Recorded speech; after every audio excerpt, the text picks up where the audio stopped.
Bienvenidos a un nuevo Deep Dive bíblico de Huellas en la Tierra. Y para este Deep Dive, hoy vamos a sumergirnos en las parábolas de Jesús. Un método de enseñanza realmente único que Jesús usó. Y lo que lo hace tan singular es que, ya sabes, son de estas comparaciones simples, Sí. a menudo extraídas de la naturaleza o de experiencias humanas cotidianas. Sí, lo que inmediatamente me llama la atención de las parábolas es su naturaleza aparentemente sencilla, ¿verdad? Sí. Son comparaciones directas, tomadas directamente de escenas de la vida cotidiana o del mundo natural que rodeaba a Jesús Exacto. y su audiencia. Y vamos a ir más allá de la superficie para descubrir el verdadero propósito detrás de estas narrativas Me gusta eso. y las profundas verdades que contienen. Profundicemos en ello. Ok, entonces comencemos a desempacar esto. Vamos a hacerlo. Jesús no se limitó solo a las parábolas como su único método de enseñanza. No, en absoluto. Tenía una caja de herramientas pedagógicas bastante diversa. Correcto, así es. Ajá. Encontremos que utilizaba hipérboles para enfatizar puntos cruciales. Por Ya. ejemplo, cuando dijo que es más fácil que un camello pase por el ojo de una aguja a que un rico entre en el reino de Dios. Una imagen tan poderosa para ilustrar la dificultad que las riquezas pueden presentar. Sí, También empleaba advertencias para guiar a sus seguidores, lamentos que expresaban su profundo dolor, sí. denuncias contra la injusticia, No, las bienaventuranzas que delineaban el camino hacia una vida plena, sí. proverbios cargados de sabiduría concisa y Ajá. diálogos que invitaban a la reflexión y al debate. Correcto. Este contexto nos ayuda a entender por qué las parábolas, con su formato narrativo, se distinguen como una forma de enseñanza particularmente impactante y memorable. Absolutamente. ¿Ya está? Y eso nos lleva a una pregunta fundamental. ¿Por qué las parábolas? Sí. Los discípulos le ¿Verdad? preguntaron a Jesús. Y lo fascinante aquí es la respuesta que Jesús les da. Él explica que a ustedes, mis seguidores cercanos, Sí, se les ha dado el privilegio de comprender los misterios del reino de los cielos. correcto. Pero a otros, a la multitud que escucha, Sí. no se les concede esa misma claridad. Y aquí es donde se pone realmente interesante. Sí. Jesús profundiza en esta idea, Mm. afirmando algo que puede sonar paradójico al principio. Continúa. A quien tiene, Ujú. se le dará más y tendrá en abundancia. Sí. Pero a quien no tiene, Ujú. aun lo poco que cree tener, se le quitará. Wow. Es una declaración que nos hace detenernos a pensar. Absolutamente. O sea, ¿qué significa realmente tener en este contexto? Esto plantea una pregunta importante sobre la naturaleza Sí. de la receptividad y la disposición del corazón. Correcto. ¿Verdad? Correcto. Jesús continúa explicando que esta es la razón por la que les hablan parábolas. Porque aunque la gente vea, Sí. no percibe verdaderamente. Ah. Y aunque oiga, no escucha con entendimiento profundo. Correcto. Es como si hubiera una especie de velo que impide la comprensión para algunos. Y para subrayar la profundidad de esto, Sí. Jesús conecta esta falta de entendimiento con una profecía, Correcto. específicamente del profeta Isaías, Sí. versículos 9 y 10 del capítulo 6, Correcto. que dice, esa profecía describe a un pueblo cuyo corazón se ha endurecido, Ajá. que oye con sus oídos, Ajá. pero apenas entienden, que ven con sus ojos, Ujú. pero no logran percibir la verdadera esencia de lo que tienen delante. Correcto. Han cerrado sus ojos y endurecido sus corazones para evitar comprender y como consecuencia no volverse a Dios ni ser sanados. Un contraste tan marcado con lo que Jesús dice a continuación a sus discípulos. Él declara bienaventurados a sus discípulos precisamente porque sus ojos ven con entendimiento y sus oídos oyen con comprensión.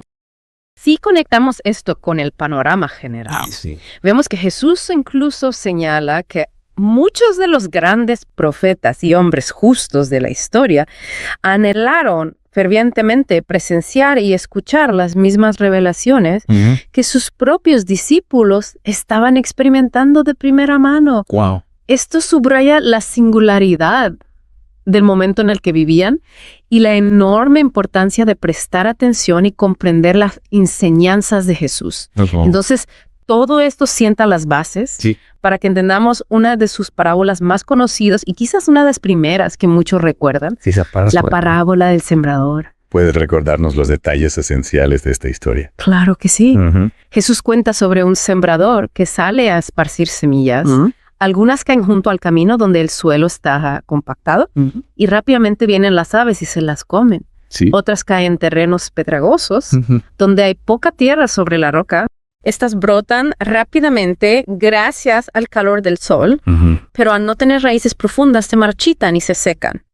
Luego, otras semillas caen entre espinos que a medida que crecen, compiten por los recursos y terminan ahogando las tiernas plantas. Finalmente, algunas semillas tienen la fortuna de caer en tierra buena, donde echan raíces profundas, se crecen fuertes y dan fruto abundante. Algunas producen 100 granos por cada semilla, otras 60 y otras 30. Una imagen muy vívida que cualquiera que haya visto un campo puede imaginar. Absolutamente. ¿Verdad? ¿Y cuál es la interpretación que Jesús mismo ofrece? Sí. Para cada uno de estos escenarios. Jesús explica que las semillas que cayeron junto al camino representan a aquellas personas que escuchan la palabra del reino. Correcto. Pero no logran entenderla realmente. Entonces el maligno viene rápidamente y arrebata lo que fue sembrado en sus corazones. Correcto. Impidiendo que eche raíz. Un destino triste para esa semilla inicial. Sí, es triste de hecho. ¿Qué pasa con las que cayeron en los pedregales? Esas simbolizan a quienes reciben la palabra con una explosión de alegría en el momento inicial. Sí. Sin embargo, su fe es superficial, carece de profundidad. Sí. Cuando inevitablemente surgen las dificultades, las pruebas o la persecución a causa de su fe, correcto, se ofenden y abandonan rápidamente el camino. Podemos imaginar la rapidez con la que esa alegría inicial se desvanece ante la primera dificultad. Exactamente. Y luego las que cayeron entre los espinos. Esas representan a quienes también escuchan la palabra, pero se dejan abrumar por las preocupaciones de este mundo, las ansiedades de la vida cotidiana y particularmente el engaño seductor de las riquezas. Estas distracciones poderosas compiten por su atención. Correcto. Y terminan ahogando la palabra, impidiéndole que produzca fruto en sus vidas. Es importante notar que riquezas aquí no se limita solo a tener mucho dinero, sino también a la constante búsqueda de más o a las ansiedades que acompañan a las posesiones materiales que pueden desviarnos de verdades más profundas. Distracciones muy poderosas y relevantes incluso hoy en día. Absolutamente. ¿Es verdad? Seguro. Y luego la buena tierra. Sí. Es la que todos aspiramos a ser.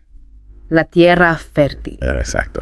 La buena tierra representa a aquellas personas que no solo escuchan la palabra, sino que la reciben con un corazón dispuesto y la entienden profundamente. Correcto. Como resultado de esta comprensión, la palabra echa raíces en sus vidas y produce fruto en diversas medidas.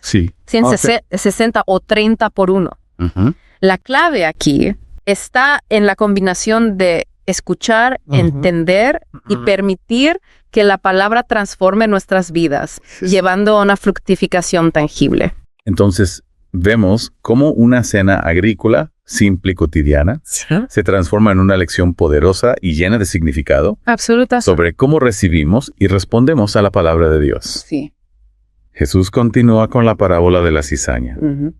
¿Qué historia nos cuenta esta parábola? En esta parábola, Jesús describe a un hombre que siembra buena semilla de trigo en su campo, pero mientras todos duermen, su enemigo astutamente se acerca y siembra cizaña, que es una mala hierba muy parecida al trigo joven entre las plantas buenas. Con el tiempo, a medida que las plantas crecen y comienzan a dar fruto, la cizaña también se hace evidente, mezclándose con el trigo. Y la reacción natural de los siervos del dueño del campo es comprensible. Quieren ir de inmediato y arrancar la cizaña. Precisamente, pero el dueño del campo, mostrando sabiduría y previsión, les dice que no lo hagan. Explica que al intentar arrancar la cizaña, correrían el riesgo de arrancar también el trigo joven, cuyas raíces podrían estar entrelazadas. Les indica que tengan paciencia y dejen que ambos crezcan juntos hasta el momento de la cosecha. Una decisión que requiere mucha paciencia y un gran discernimiento. ¿Y cómo explica a Jesús el significado más profundo de esta parábola? Jesús revela que el que siembra la buena semilla es el Hijo del Hombre. Es decir, él mismo. Correcto. El campo representa el mundo entero. La buena semilla son los hijos del reino de Dios, mientras que la cizaña simboliza a los hijos del maligno. Entonces, ¿está claro quién es? Así es. El enemigo que vino y sembró la cizaña en medio del trigo es el diablo mismo. La cosecha representa el fin de esta era, el tiempo del juicio final. Y los segadores son los ángeles de Dios. En imagen muy clara del juicio final que vendrá. ¿Y cuál es el destino final, tanto de la cizaña como del trigo? Tal como la cizaña es recolectada y atada en manojos para ser quemada en el fuego. Sí. Así será el final de esta era. Los ángeles serán enviados para recoger entre el reino a todos aquellos que son causa de tropiezo y a todos los que practican la maldad y los arrojarán al horno de fuego donde habrá llanto y un crujir terrible de dientes. En contraste, los justos resplandecerán con un brillo intenso como el sol en el reino de su Padre. Un final con implicaciones muy claras y contrastantes. Absolutamente. Nuestro documento también menciona brevemente otras parábolas fascinantes y sus temas centrales. Podríamos dar un vistazo rápido a algunas de ellas para apreciar la variedad de enseñanzas de Jesús. Por supuesto, tenemos la parábola de la lámpara, que nos enseña una verdad muy sencilla pero profunda. El propósito de la luz es ser vista, iluminar. Nada que esté oculto permanecerá escondido para siempre. También nos advierte sobre la importancia de la medida que usamos para juzgar a otros, porque esa misma medida será usada para juzgarnos a nosotros. Luego está la intrigante parábola del crecimiento misterioso de la semilla. Exacto. Esta parábola ilustra cómo el reino de Dios crece de una manera que a menudo escapa a nuestra comprensión completa. De forma similar a una semilla que se siembra y brota, crece, da fruto, sin que el sembrador entienda completamente todos los procesos que ocurren bajo tierra. Y la parábola del grano de mostaza, que nos muestra cómo algo que comienza siendo increíblemente pequeño, la más diminuta de las semillas, tiene el potencial de crecer hasta convertirse en un árbol grande y robusto, suficientemente grande como para que las aves vengan y hagan nidos en sus ramas. Simboliza cómo el reino de Dios puede tener comienzos humildes, pero tiene un potencial de crecimiento sorprendente y un alcance vasto. La parábola de la levadura también es muy poderosa en sus sencillas. Sí. Lo que muestra cómo una pequeña cantidad de levadura tiene la capacidad de permear y transformar una gran cantidad de masa, haciendo que ese esponje crezca de manera similar. Sí. El reino de Dios tiene el poder de influir y transformar todo aquello con lo que entra en contacto. Y luego las parábolas que hablan del inmenso valor del reino. Como la parábola del tesoro escondido en un campo y la parábola de la perla de gran precio.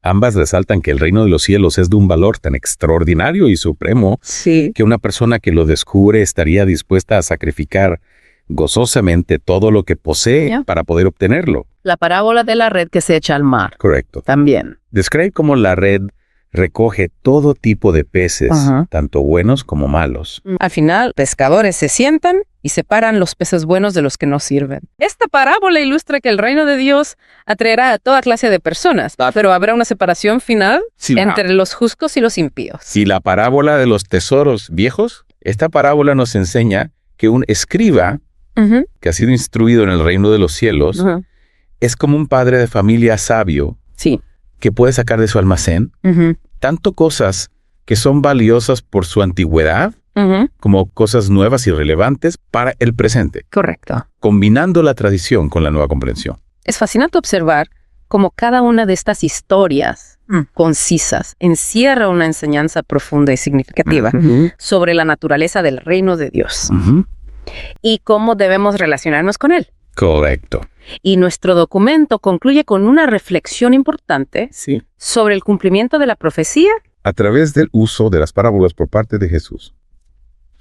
Se enfatiza que Jesús consistentemente hablaba a las multitudes en parábolas, adaptando su mensaje a lo que la gente común podía entender. Correcto. En su contexto cultural y sus experiencias diarias.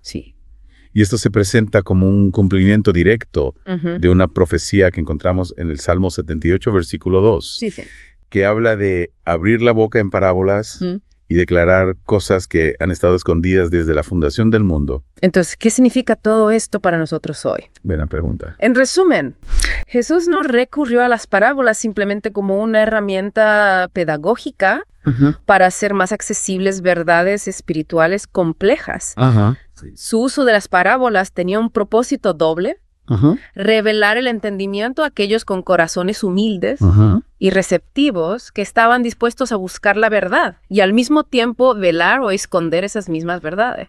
De aquellos cuyos corazones estaban endurecidos y que no deseaban comprender. Es un método de enseñanza que simultáneamente revela y oculta. Correcto.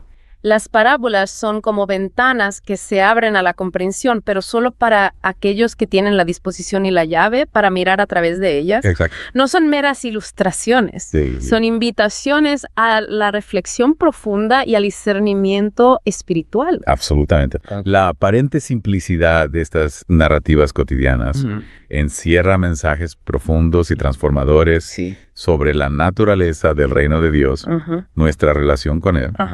Y cómo debemos vivir nuestras vidas a la luz de sus enseñanzas. Y su relevancia perdura a través de los siglos. Estas parábolas continúan desafiándonos hoy a examinar la condición de nuestro propio corazón, nuestra disposición a escuchar y entender, y la manera en que permitimos que la palabra de Dios dé fruto en nuestras vidas. Gracias por acompañarnos en este Deep Dive bíblico de Huellas en la Tierra. Ha sido un placer. Si quieren saber más de los temas hablados hoy, dejen comentarios. No olviden suscribirse, compartir y dar me gusta. Por favor, háganlo. Y para que sigas reflexionando a lo largo del día, te dejo esta pregunta. Considerando los diferentes tipos de suelo que Jesús describe en la parábola del sembrador, ¿cuál crees que describe mejor la condición actual de tu propio corazón cuando se trata de recibir enseñanzas espirituales? Gran pregunta para reflexionar. Voces ancestrales.